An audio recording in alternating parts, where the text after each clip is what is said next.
করলাম যে মাইয়াগুলোয় সকল সাবজেক্টে ফেল মারলেও কে শারীরিক শিক্ষায় 100% মার্ক পায়, এগুলো না শারীরিক শিক্ষায় A+ পায়, গোল্ডেন A+, আর অন্য সব সাবজেক্টে ফেল।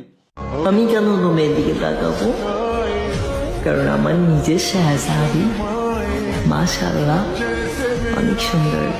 আম্মেরা যদি বিশ্বাস না করেন মুই কিরা কসম কাটতে কইতে পারি, এই বয়সে মুই মুসলমানিও দিই নাই। উপরে আল্লাহ নিচে জমিন, কথা সত্য।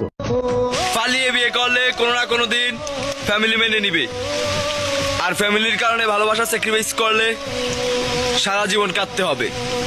এই বয়সে মুই মরতে যাইয়া আল্লাহরে কইতাম যে আল্লাহ এই ইঞ্জিনটা দেশুকা, এই ইঞ্জিনটার কাম কি? হুদি রাইতে বিছানায় মুতি আর মায় বিছানার কাপড় ধোয় প্রতিদিন।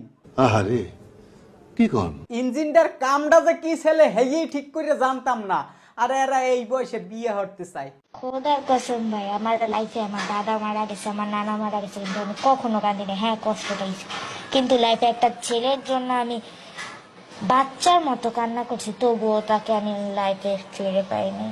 বাচ্চাদের মতো কান্না করছে, তারপর তার লাইফে ফিরে পায় নাই। ও খোদা, ও কলেরা, একটু একটু পুজলি গো তামসা দেখলে।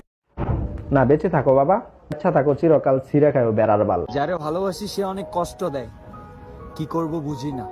কি করবি এটা বুঝতে হইলে একটা বোঝার বয়স লাগে, এই বয়সটা তো রইছে।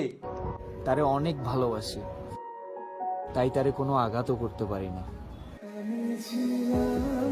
সেমরির তামসাটা দেখেন, গেডিটা বেহাউরিয়া আসুক্কস পক্ষীর সান্নান চাইয়ে রইস। মানে তোরা এই বয়সে বোঝো কি? আমার একটু বুঝা, এই বয়সে তোরা কি বোঝো আর কি হরতে চাও? আসসালামু আলাইকুম। আমাকে মাদ্রাসায় ভর্তি করেছিল, কিন্তু আমি পড়ালেখা করি নাই, দুষ্টামি করি। তাই আমার আব্বু সিদ্ধান্ত নিচ্ছে আমাকে বিয়ে দিয়ে দিবে। যে আমাকে বিয়ে করবে তাকে 5 লাখ টাকা ক্যাশ দিবে।